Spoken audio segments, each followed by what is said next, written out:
दोस्तों नमस्कार। स्वागत है आपका हमारे इस YouTube मंच पर। आज 9 अगस्त है, 9 अगस्त 2024। और जब भी 9 अगस्त की तारीख लोगों के दिमाग में आती है तो 1942 की अगस्त क्रांति याद आती है, भारत छोड़ो आंदोलन याद आता है। लेकिन एनडीए छोड़ो आंदोलन भी किसी ने चलाया था, राष्ट्रीय जनतांत्रिक गठबंधन छोड़ो आंदोलन भी किसी ने शुरू किया था। भले ही उसका नाम एनडीए छोड़ो आंदोलन नहीं दिया था, लेकिन लब्बो लुआब एनडीए छोड़ो आंदोलन था।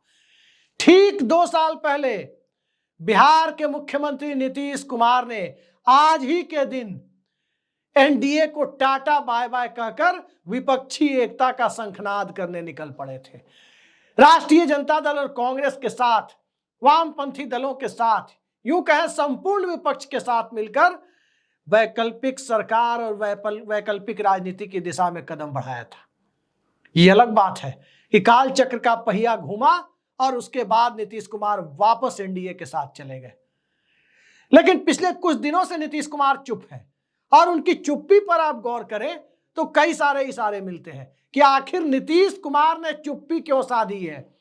जब भी नीतीश कुमार चुप होते हैं, राजनीतिक नेताओं के, राजनीतिक पंडितों के, विश्लेषकों के, यहां तक कि बिहार की आम जनता की भी आंख कान खड़े होने की नौबत आ जाती है कि नीतीश कुमार ने चुप्पी क्यों साधी है।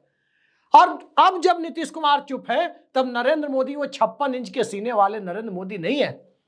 अब जो नरेंद्र मोदी है वो 240 सांसद यानी बहुमत से 32 आंकड़े कम आंकड़े वाले नरेंद्र मोदी है। नीतीश कुमार की, चंद्रबाबू नायडू की, एकनाथ शिंदे की बैसाखियों पर टिके हुए नरेंद्र मोदी है, उसी पर उनकी सरकार टिकी हुई है। और अब जब नीतीश कुमार ने चुप्पी साधी है तो इस चुप्पी के कई सारे मायने निकाले जा रहे हैं। और इस चुप्पी के मायने को समझने की कोशिश करें तो बहुत कुछ समझ में आएगा कि पर्दे के पीछे कौन सी राजनीतिक डील चल रही है, किस प्रकार के हालात में यह डील चल रही है। और इन तमाम बातों को बताने के पहले उन परिस्थितियों पर गौर कर लेना जरूरी हो जाता है कि आखिर वो कौन सी परिस्थितियां आ गई जिन परिस्थितियों में नीतीश कुमार के लिए फिलहाल भारतीय जनता पार्टी के साथ एक एक दिन रहना भारी होता जा रहा है। यूं ही नीतीश कुमार चुप नहीं होते, और चुप्पी सिर्फ नीतीश कुमार की ही नहीं है, चुप्पी बहुतों की है। और नीतीश कुमार की सरकार की या उनके व्यक्तिगत तौर पर जिस प्रकार से वो कदम बढ़ा रहे हैं, बहुत सधे तरीके से कदम बढ़ा रहे हैं, जरा उसको देख लीजिए, काफी चीजें सामने आ जाएंगी।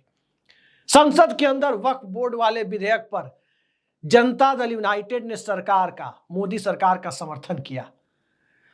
कल की ही बात है। और आज का नजारा देखिए, बिहार में धार्मिक न्यास परिषद को तमाम मंदिरों का डेटा पहुंचाने का आदेश हर जिले के डीएम को दिया गया है कि किस मंदिर के पास कितनी चल अचल संपत्ति है, कितनी जमीनें हैं, कितने 100 या कितने हजार एकड़ बिहार में मंदिरों के पास पड़े हैं।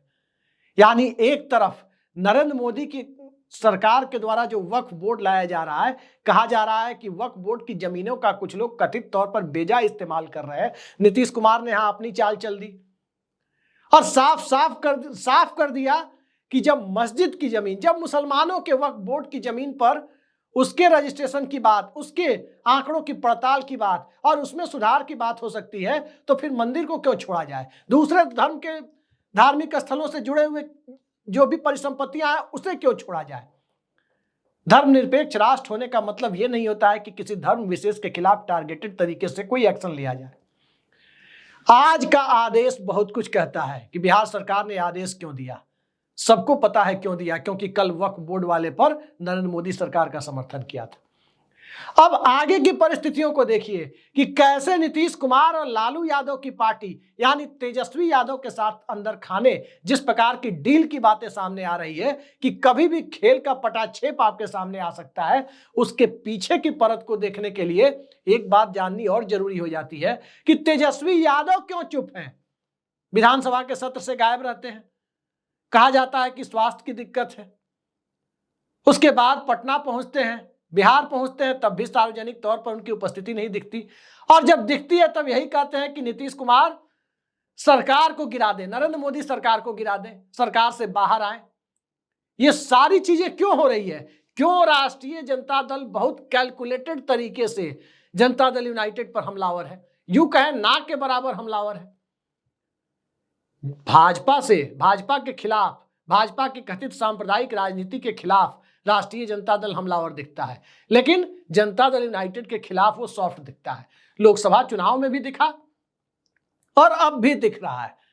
किसी राजद के बड़े नेता का बयान आपने हाल ही में देखा है जो नीतीश कुमार के ऊपर हो?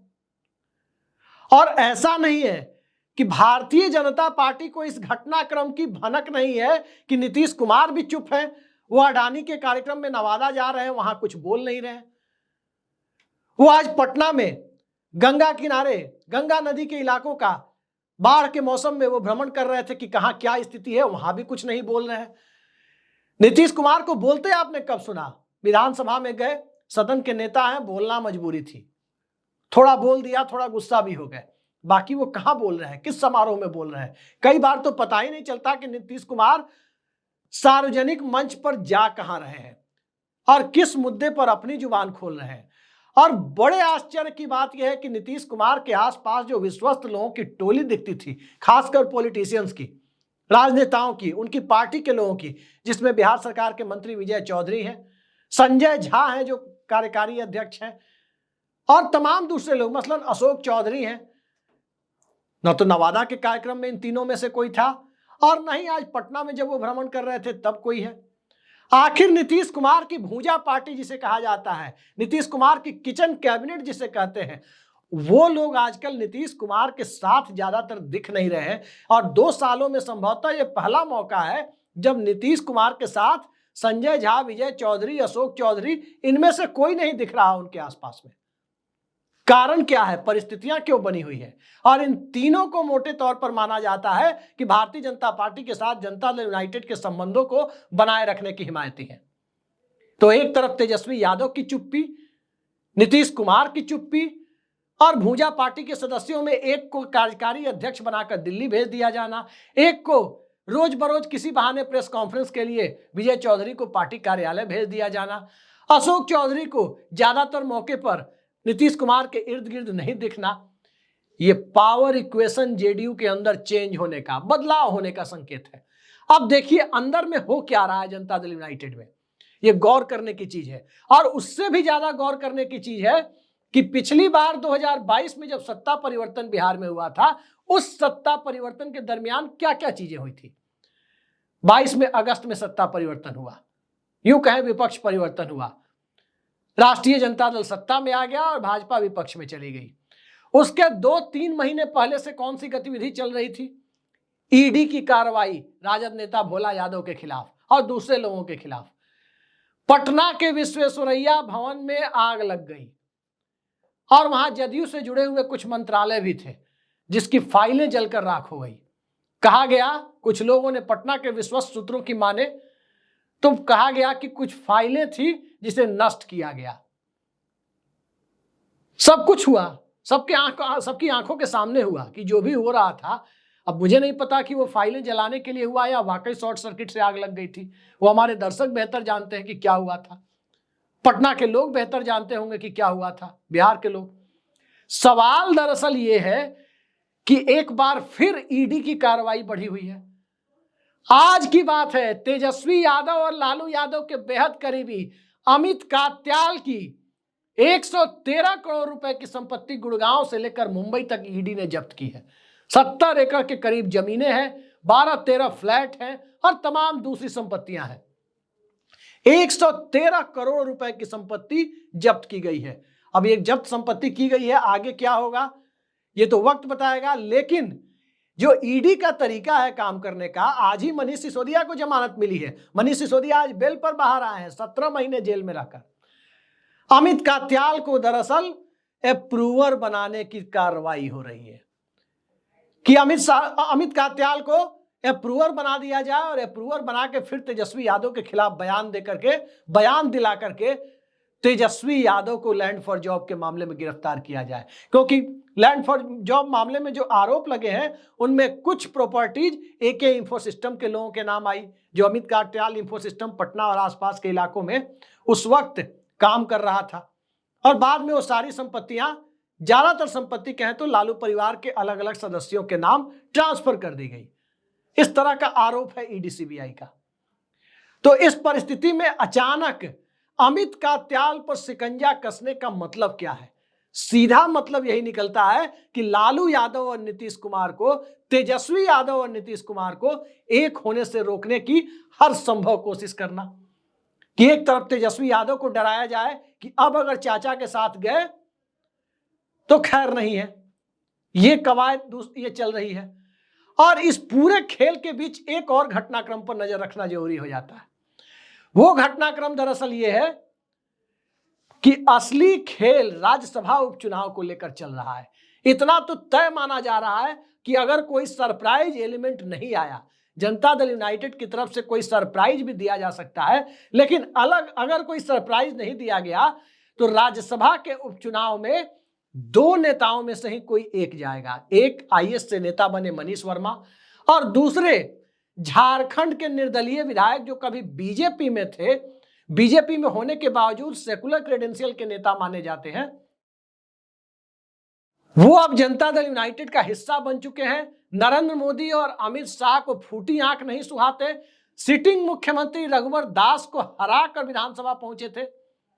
तो सरयू राय अब जनता दल यूनाइटेड का हिस्सा है। चर्चा है कि या तो मनीष वर्मा जाएंगे या सरयू राय जाएंगे। मनीष वर्मा के बारे में कहा जाता है कि एंटी बीजेपी स्टैंड वाले नेता माने जाते हैं। भारतीय जनता पार्टी के साथ संबंधों के हिमायती वो नहीं माने जाते।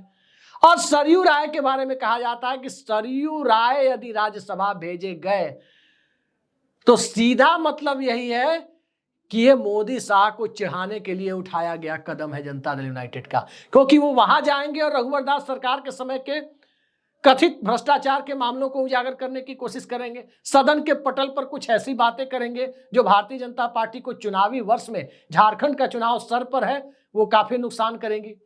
तो ये देखना होगा कि आखिर इन्हीं दोनों में से कोई जाता है या कोई तीसरा जाता है। नीतीश कुमार के आसपास एक नई भूजा पार्टी लोग कह रहे हैं कि अस्तित्व में आती हुई दिख रही है। उसमें मनीष वर्मा भी हो सकते हैं, सरयू राय भी, यानी एक नई किचन कैबिनेट का निर्माण नीतीश कुमार करते हुए दिख रहे हैं। पुरानी किचन कैबिनेट के लोग भरोसेमंद बने रहेंगे, लेकिन आमतौर पर वो भूजा पार्टी में नहीं दिखेंगे। तो ये सारे फैक्टर यदि आप एक जगह देखें, एक तरफ आरजेडी को ब्लैकमेल करने की कोशिश, अमित कात्याल के माध्यम से तेजस्वी यादव और लालू यादव को डराने की कोशिश, नीतीश कुमार की चुप्पी, वक्फ बोर्ड पर समर्थन नीतीश कुमार के द्वारा, और अगले ही दिन मंदिरों को यह आदेश, तमाम डीएम को यह आदेश कि तमाम मंदिरों का डेटा और प्रॉपर्टी का विवरण धार्मिक न्यास परिषद पटना को उपलब्ध कराएं, यानी बिहार सरकार को उपलब्ध कराएं। और इन सब के बीच जो सबसे बड़ी खबर जो सूत्रों के हवाले से चल रही है वो ये है कि शरद पवार और नीतीश कुमार की लगातार बात हो रही है। शरद पवार और नीतीश कुमार की लगातार बात होने का मतलब बहुत कुछ है, क्योंकि शरद पवार ही वो नेता है जिसके इर्द गिर्द दोबारा नीतीश कुमार को इंडिया गठबंधन में लाया जा सकता है। और नीतीश कुमार आएंगे तो स्वाभाविक है कि चंद्रबाबू नायडू पीछे नहीं रहेंगे, वो भी आएंगे। लेकिन सवाल है कि शरद पवार की जरूरत क्यों पड़ी और गठबंधन की गांठ कहां फंसी हुई है कि आखिर ये एका अब तक नहीं हो पाया। 28 जनवरी को यह गठबंधन टूटा लालू यादव और नीतीश कुमार का, वहां कहां दिक्कत थी और अब दोबारा जोड़ने की कोशिश में गांठ कहां पर है जिस गांठ को खोलने में कठिनाई हो रही है।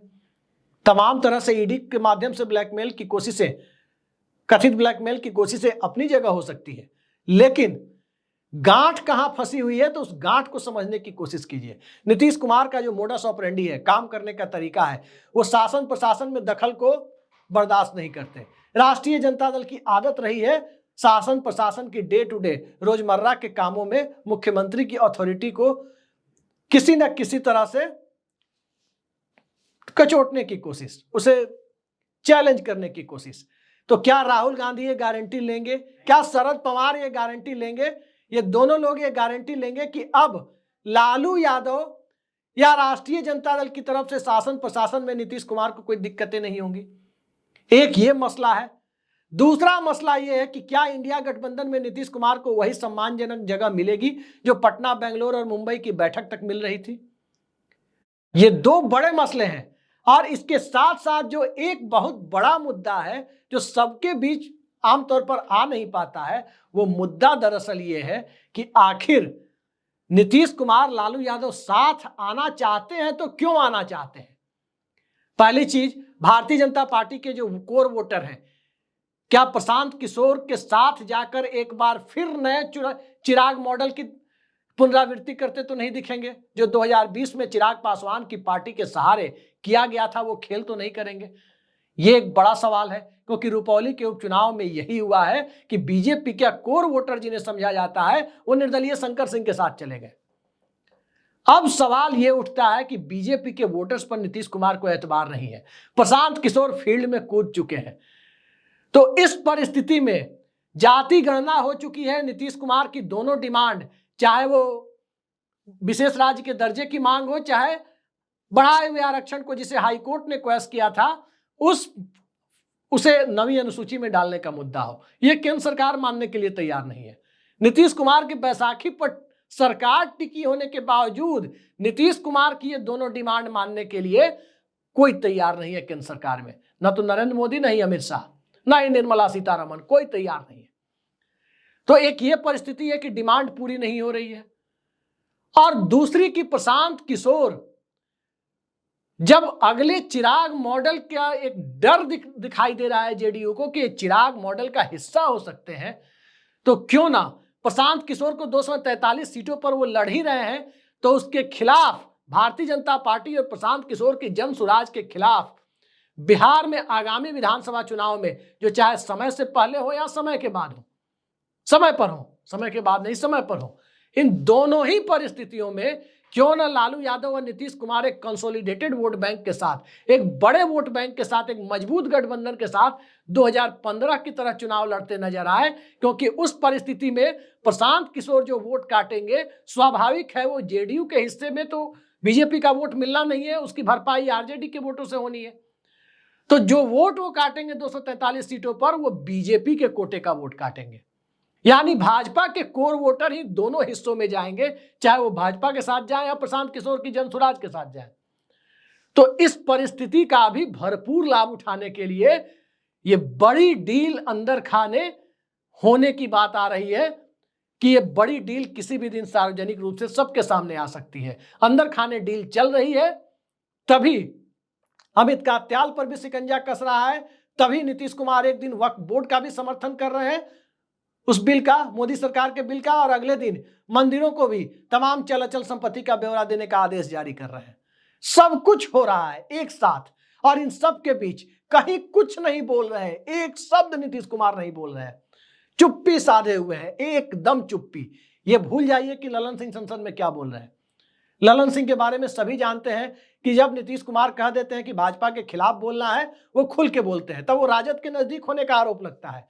और जब तक वो सरकार में मंत्री है, जब तक उन्हें कहा नहीं जाएगा कि अब बोलना शुरू कर दीजिए, मोदी सरकार के खिलाफ बोलना शुरू कर दीजिए, तब तक वो सरकार के पक्ष में बोलेंगे। बीच की लाइन लेना ललन सिंह को आता नहीं है। या तो पार्टी नेतृत्व का जो आदेश होगा, इधर बोलना है, पक्ष में बोलना है या विपक्ष में बोलना है, वो काम वो करेंगे।